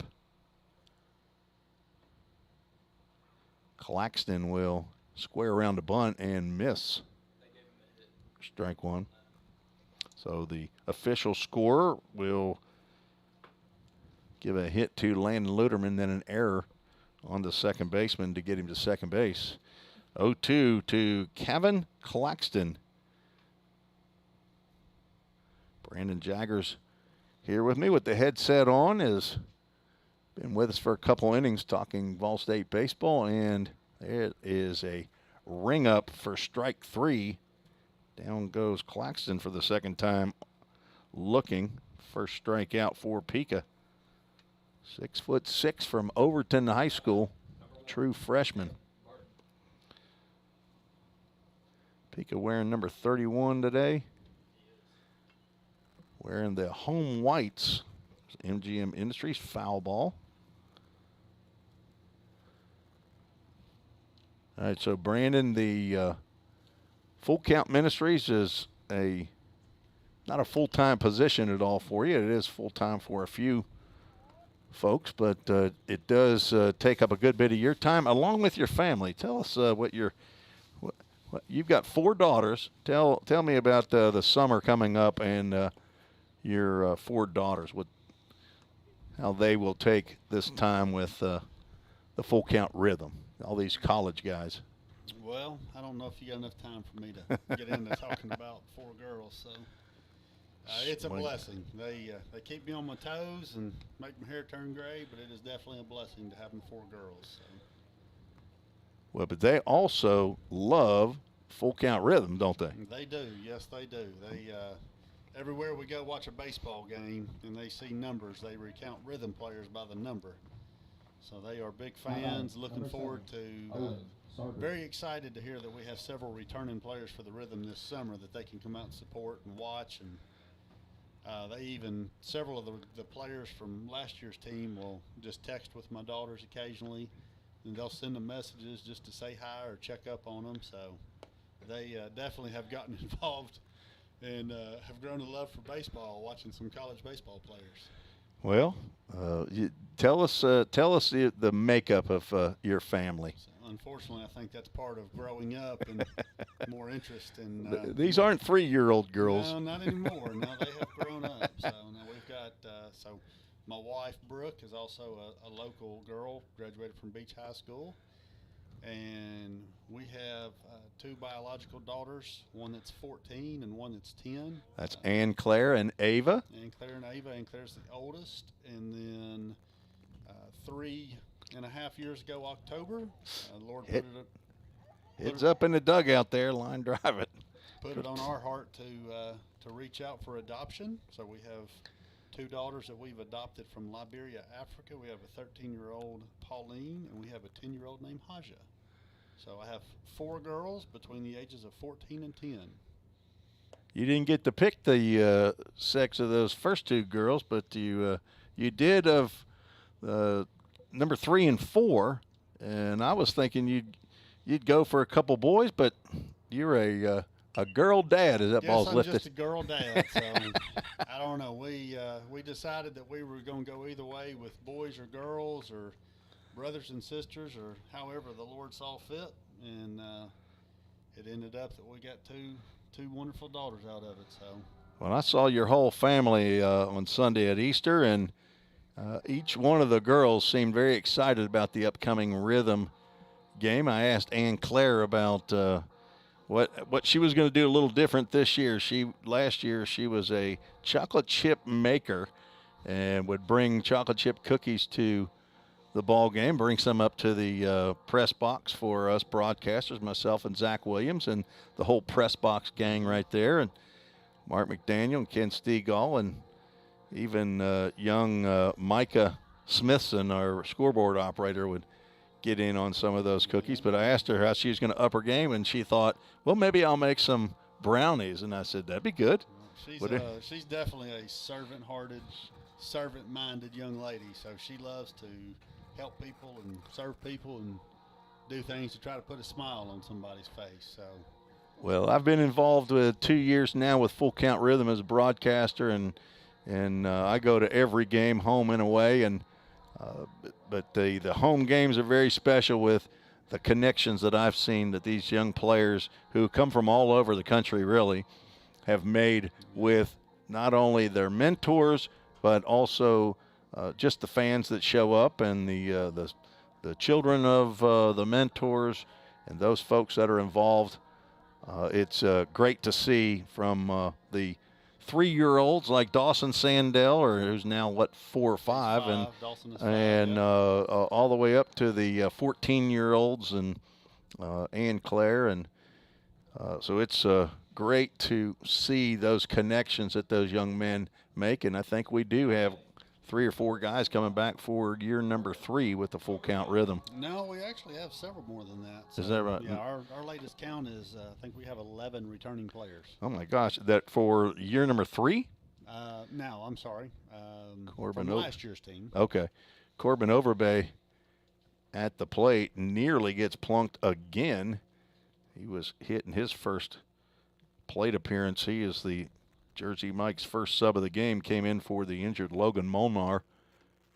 Fastball on the outside corner, whispered at that outside corner. I can think of at least 5 that are going to be 3-year veterans. Drew Robertson, Jackson Benjamin, Harrison Travis. There you go. You put me on the spotlight because I was just. That's thinking okay. of them. I'm on that spot too because Carson Howard's coming back, but that's only the second He's year. A 2-year, yeah. So. But that's okay. We don't have to go through them. Yeah, we don't have to get them all. We just know they're coming. So I know that we've got 11 returning from last year's team. I'm anxious to see if my daughter's going to open up her tattoo parlorship this year. Oh, she's got tattoos that she does. Yeah, last year in the summer that was a big hit. She brought some of her fake tattoos and decided she was going to have a tattoo shop before one of the games. We had several rhythm players walking around with some interesting tattoos on them. So Okay. Corbin Overbay hit by a pitch again. 3 college plate appearances, still without an official at-bat, a walk, and 2 hit by pitches. On at first base, Jake Burris, who swung at the first pitch he saw his last at-bat, hit into a fielder's choice, takes ball high. Burris 0 for 1, a sacrifice fly in the first inning. Pioneers with 5 runs on only 3 hits. Timely hitting wins ball games. Especially if 2 of those are big flies. Burris starts to go and able to hold up, and lucky that ball didn't hit his bat. They're going to check with Johnny Lowry out in the base pass, and he says no, the Burris did not go. Count goes 2 balls and no strikes. So Landon Luderman now 1 for 1. We will change that E4. Popped out of play to the right side. 2-1. You mentioned my daughter's just enjoying coming out to the games, and for me, it's just another great aspect of what Full Count stands for and for what we do, and just making everything family involved and discipleship based, and the things that we try to offer at the ball games during the summer for people to come out and watch and try to keep it a fun baseball atmosphere. Just like you said, for every age. So. Home ball games for Full Count Rhythm played at Drakes Creek Park, field number 3, which is a turfed infield right in the heart of Hendersonville, Tennessee, here in Sumner County. Burris takes a hack at a high pitch, and that hit off of the umpire's mask maybe, or Jake took his helmet off too. I'm not exactly sure where that hit. Fouled it off, and I thought it might have hit Lee Norton's helmet, but maybe Jake's swing hit his own helmet, and we'll have a full count. Ministries full count. Nobody out, and Corbin Overbay on at first base. Disengagement by Tyler Knight, who's on for his second inning of work in relief of Bodie Jones. 3-pitch runner goes. Line drive down to the first baseman, and that will be a line out into a double play. A no on the full count, first pitch foul ball, 2 outs. On the line out to the first baseman, Alexis Valdez. Just unfortunate hitting. It's a little late on that one. I don't know what their record is this year for game time, but they may be trying to set one today at the rate we're going. We're an hour and 25 minutes into this one. Godsey hits one high and deep out to center field. Back goes Caraballo, and he will make the catch at the warning track for out number 3. Landon Godsey was vying for his second long ball of the ball game. Well, Brandon Jaggers, I know you got places to go, people to see, things to do. If you want to stick around, I'm not trying to rush you off. No, I'd be happy to. I've actually got to go take care of them 4 girls that you spoke of. You got to roll? I got to get some school duty pickup. Okay, a little Liberty Creek. Is that where they're at? One of them is at Liberty Creek, one is at Hunter Middle School, and 2 of them are at Beach Elementary. Okay. We're spread out a little bit. Yes, you are. So you and your wonderful wife, Brooke, who is also a worker bee with the Full Count Rhythm, and thank God for these wives that are all in on Full Count ministry, right? like every good man, there's a good woman pushing it, and that's very true of our ministry. So we have a lot of great wives behind the scenes that do a lot of work and do a lot of things to support us and to support the ministry. They actually are. They're going to get their trip back up this year. Okay. That they've been off several years due to the COVID, and this year they will be going back for their first women's trip. Are they going on the summer trip, or are they doing it December? Yeah, September? Okay. September, taking their own trip this year. So if there's any ladies out there that are listening that would like to get on a full count mission trip to Nicaragua, you could do that this September with our wives. FullCountMinistries.com. You know, I wanted to ask you a question. You're going to have to stick around just a little bit. Answer this if you can. I'm going to put you on the spot. All right. Because somebody asked me the other day, and I gave them, I'll tell you the answer if yours isn't the same as mine, is why did mine's going to be the right answer. Okay. Why did the ministry get named Full Count? As Caleb Pica back out on the mound for the Pioneers, and he will face 3, 4, and 5. Adrian Caraballo looks at a first pitch strike. So can I first ask either who you got your answer from? Josh Carmen gave me, he told me 2. I can tell you Josh Carmen don't know what he's talking about. The name Full Count was actually, again, those 6 guys as we sat around and just kind of talked through ideas and threw up verses and different things. One of the guys, obviously being a baseball ministry, and one of the guys just kind of related to full count, to the game of life, to the game of baseball, is that in full count, you have a 3-2 count. You obviously get one more pitch. You have one opportunity. So kind of the same thing in life as if you're facing a full count, you have one opportunity. Yeah, So you have to make a decision, right? Does that line up with Josh's answer? First pitch swinging, Tegan Ciccarelli lines out to Jake Burris for out number 2 after Pica strikes out Caraballo on 3 pitches. So a line out to Burris now brings up Alexis Valdez. That was one of the 2. I can't remember the other one that Josh Carmen gave me, but it was basically on a 3-2 pitch, you got to make a decision. You got to make a decision. You got to make a decision. And game of life, when you're full count, you got to make a decision.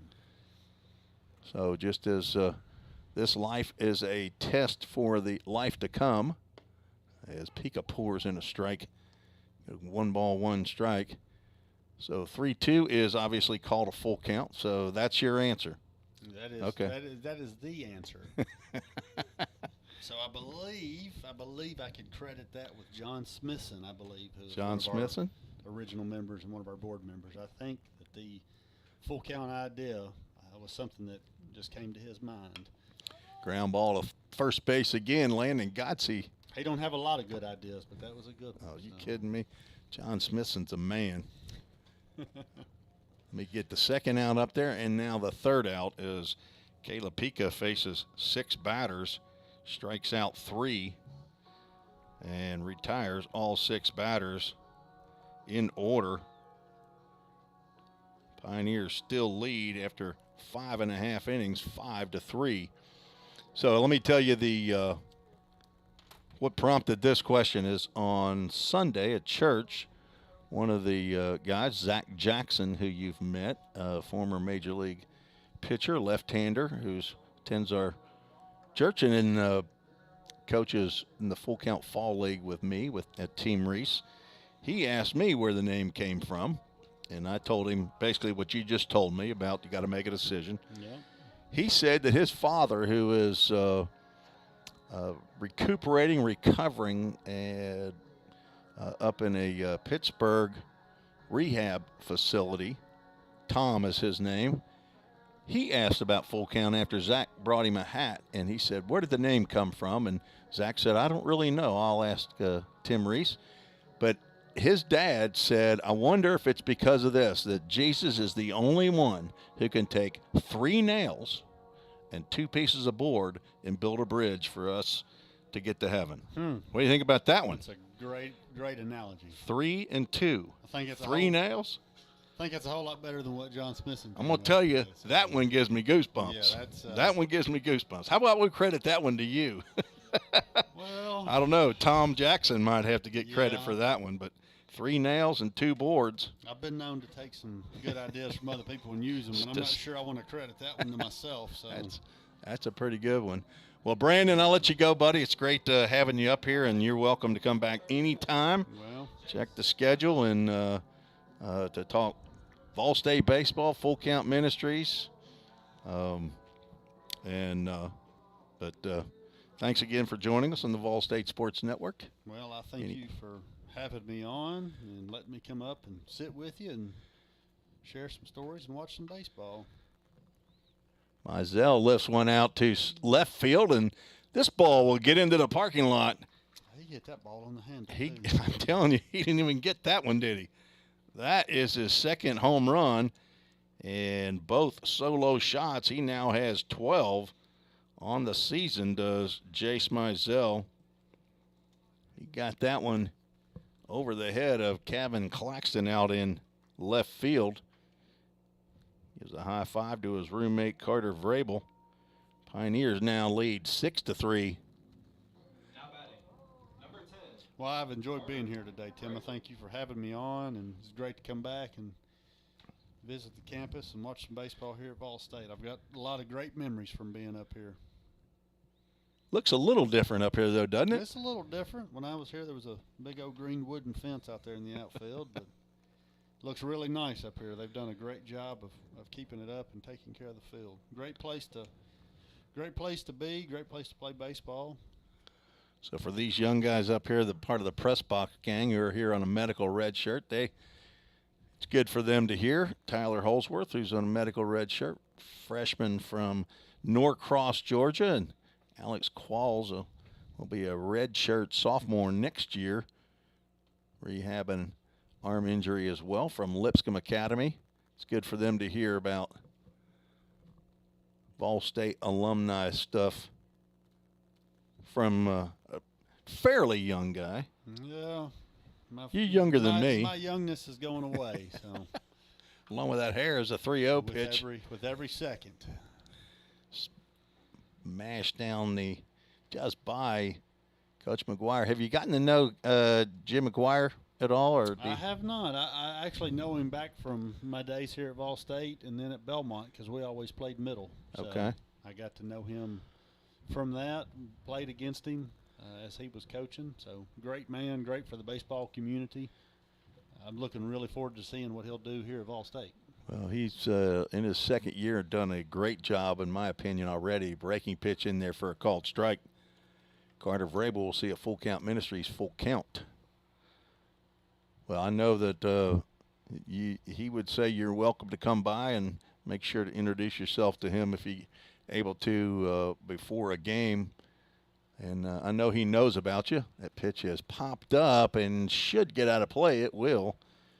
For our third full count first pitch foul ball, 3 for 5 here in today's game. Came in right under 50%. We might be exactly at 50% right now with that Carter Vrabel full count first pitch foul ball. Carter looking for his first hit. He's popped out and grounded out. Looking for a pitch from Tyler Knight. Breaking pitch in the dirt, and he'll get on base via the walk. There's a good chance he's going to score via that walk. It wasn't a leadoff walk, Wasn't a though. leadoff walk. Not a leadoff But walk. it is a no-out walk. Okay, there you go. That is what, 76% of the time? Is that correct? What is that stat? I don't know. I heard 98, but that was from a No. pitching coach. I know it's not that high, but Braden Vineyard steps in. See if he swings at the first pitch he sees. It's the first walk by Knight. Walk by Knight. Good looking pitch right there. Not sure where that one missed.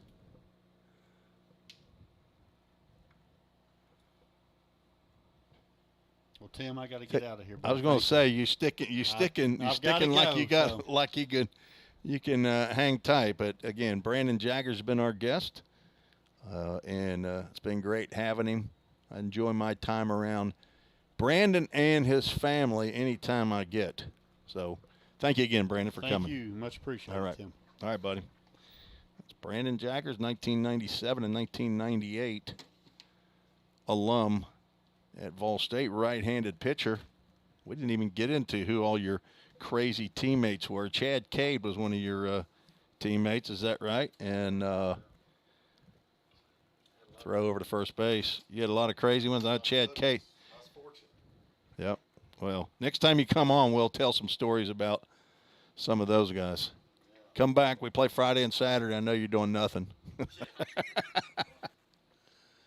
All right, Brandon Jaggers. Swing and a miss by Vineyard.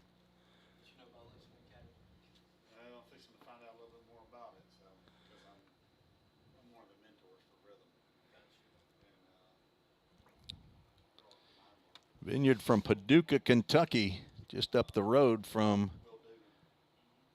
Calvert City, where the Lake Area Academy Rattlers are from, and he grounds one. This could be two. Too short over to second. To throw to first base is not in time. Vineyard hustles down to keep that from being a double play. So a 6-4 put out will get Carter Vrabel off the base paths. Landon Luderman steps in. He's 1 for 1, scored and was also hit by a pitch. Tyler Knight, second pitcher for Lake Area Academy, and he throws one behind Luderman. Down to second base will go Braden Vineyard on the wild pitch.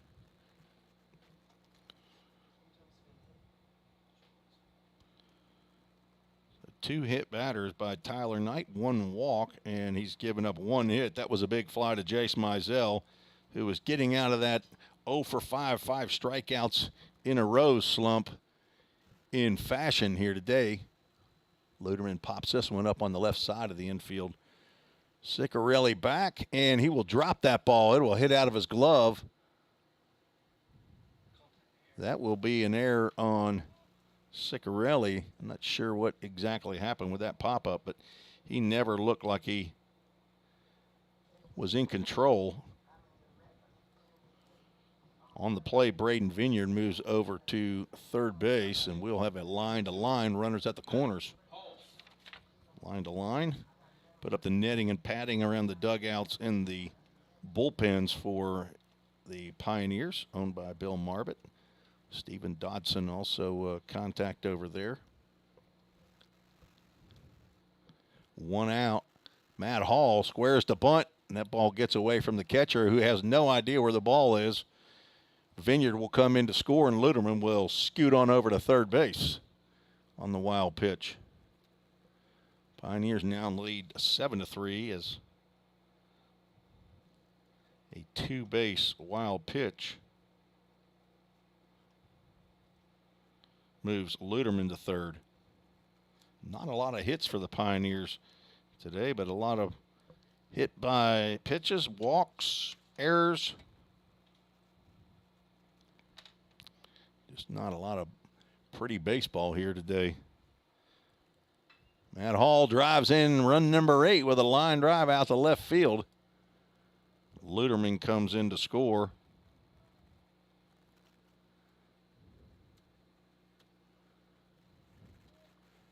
And that brings up Big J Charla. 3 runs have come in for the Pioneers here in the 6th inning. The 3rd inning of work of Tyler Knight. Bodie Jones went 3 innings, gave up 3 hits.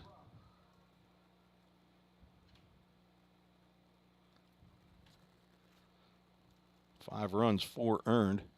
Charla fouls that pitch straight back.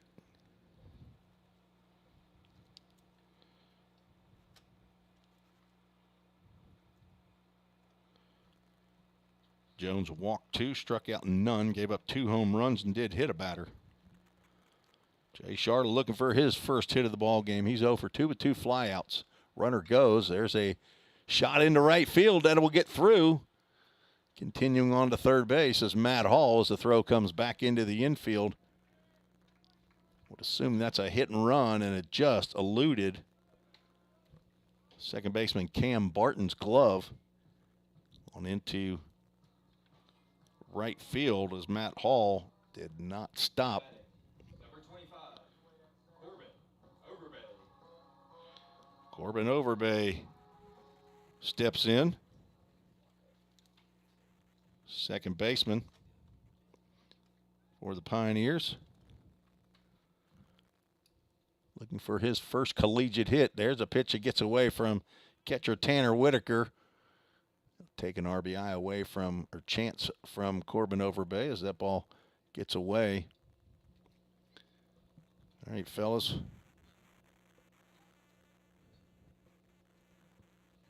Wild pitch or pass ball? What is your wild pitch?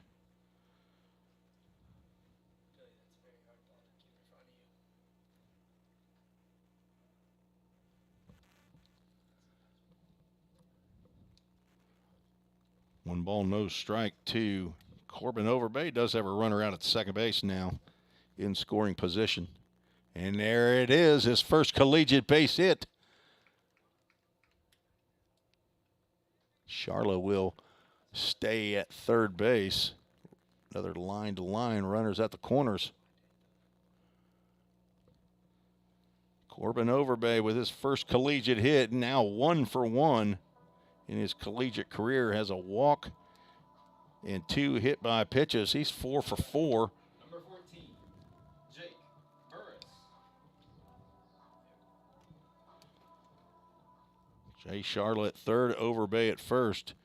Jake Burris also looking for his first hit of the game. Pitch is inside for ball 1. Drove in a run with a sac fly in the first. Reached on a fielder's choice in the third and later scored and lined into a double play in the 5th inning. He is the 8th batter to come to the plate here in the bottom of the 6th inning. Pioneers have put 5 up and he nearly gets plunked with that one. Nobody listening in the Rattlers bullpen. They came in here with, I believe, 13 players. 9, of course, out on the field. Have a DH. They've already had 1 pitching change, so they played 11 of the 13. That pitch called a strike as Burris was backing out of the way. On deck, Landon Godsey, who has homered and 3 trips. Jake Burris lifts one high and deep out to left field, and this will get out of here for Jake Burris' second home run of the year. Pioneers now lead 12-3. Burris now with 4 RBIs. Got his first dinger of the year down at Southwest Tennessee. Picks up home run number 2 of the season. The Pioneers a 12-3 lead. John Ripel is giving us some intel from down there, but do we not have the score right? I got 7 runs in the inning. You got 8? Now batting, number 30, Landon Godsey. 7, 9, 10, 11, 12. I got 12-3. You got 7 runs in the 8th, and we're only down to, we're at 12. Landon Godsey, the 9th batter.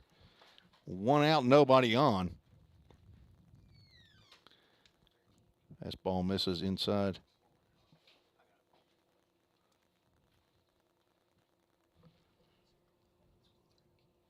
I got 12. Okay, that's what we have too. Jim wants to score for you, right? Got it. 2 balls, no strikes to Godsey.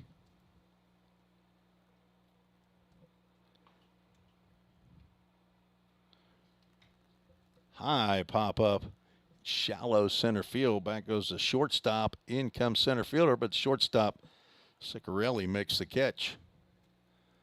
That's the second out. Ciccarelli dropped one that was in shallow left field as he was moving over. This one had him moving to his left.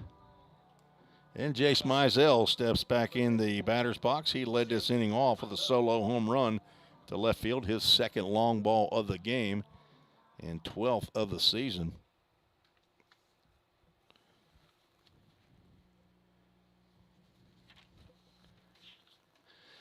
Fastball sails high.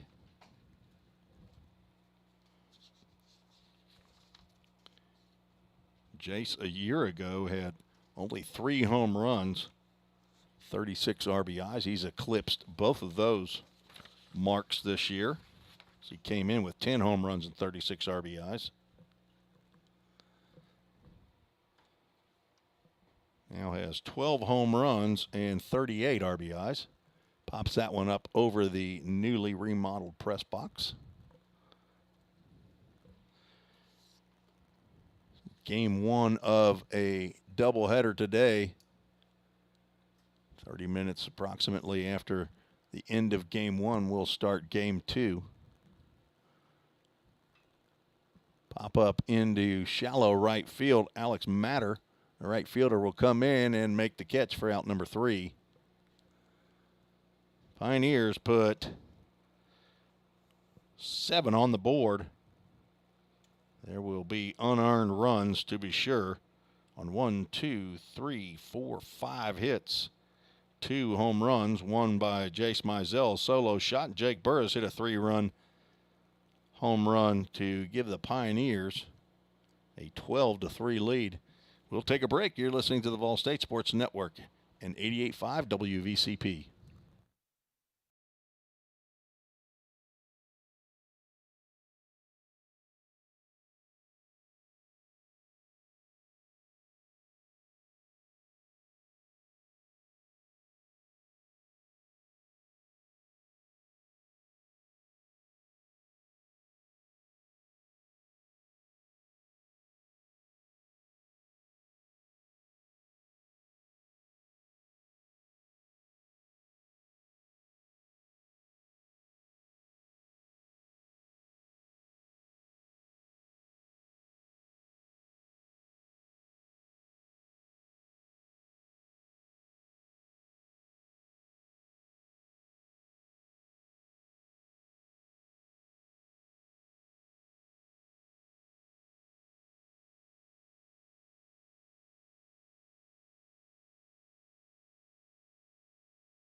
Tim Reeves back at Vol State, where we move to the top of the 7th inning. And for the first time, Pioneers will see Carter Bolt on the mound here at Vol State. Breaking pitch from the side armor in there for a called strike. Carter is a redshirt freshman, 5'9", 150 pounds from Gainesville, Georgia. Went to Lambert High School. Gets a swing and a miss. First 2 pitches that he throws are in the strike zone. He is facing Matthew Santos, who has homered and singled. He's 2 for 2. Carter Bolt wearing number 16 today. Santos check swing. They'll check down with Johnny Lowry, who says he did not go. Carter, a nursing major, the son of Corey and Andrea Bolt. The brother to Carson and Haley. And Grandma Bolt and Dwight in Johns Creek, Georgia, and Grandpa and Grandma Hales in Sewanee, Georgia. On for his first appearance as a collegiate. 2-2 Santos. Sidearm gets a swing and a miss, and Carter Bolt, first batter that he faces, gets a strikeout. Congratulations, Carter. Working a long time, buddy. A lot of patience. Now batting, number 9, Tanner Whitaker. Tanner Whitaker, the catcher who homered in his last at-bat, steps in. He's 1 for 2. Carter Bolt coming in, pounding the strike zone. Exactly what head coach Jim McGuire and pitching coach Braden Kale want to see from this young right-hander. Another pitch not handled by Braden Vineyard. Ball 1.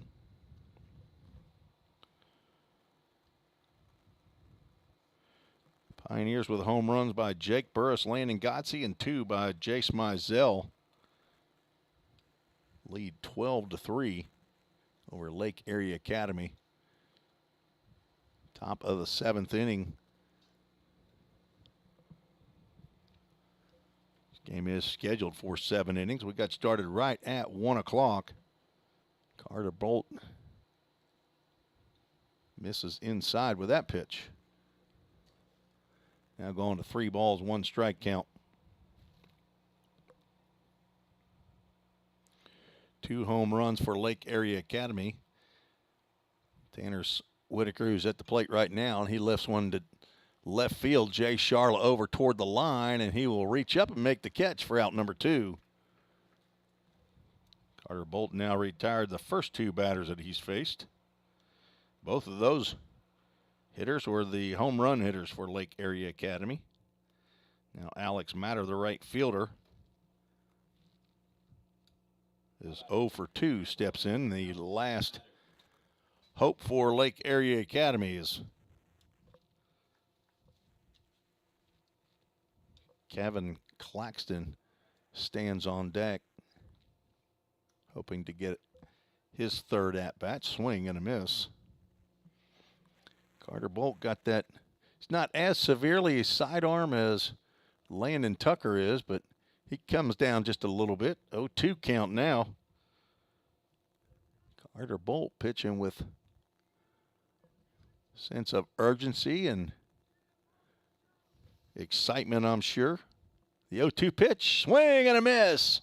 Carter Bolt comes in on his first collegiate appearance and strikes out 2. Retires all 3 batters. Congratulations to Carter Bolt as the Pioneers take game 1 of the doubleheader 12-3.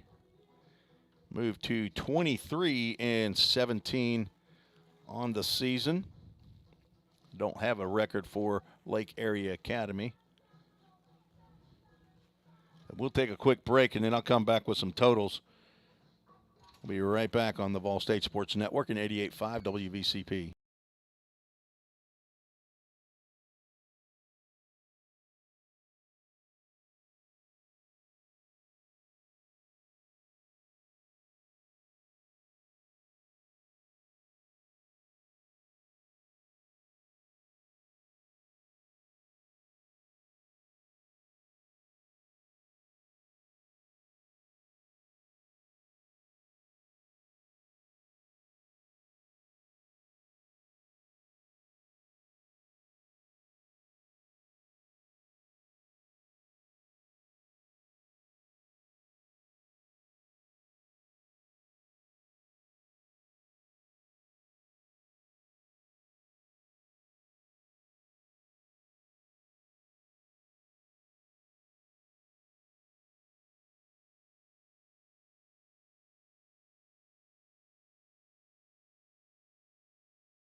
We've gone final here in game 1. The Pioneers get the victory 12-3 over Lake Area Academy.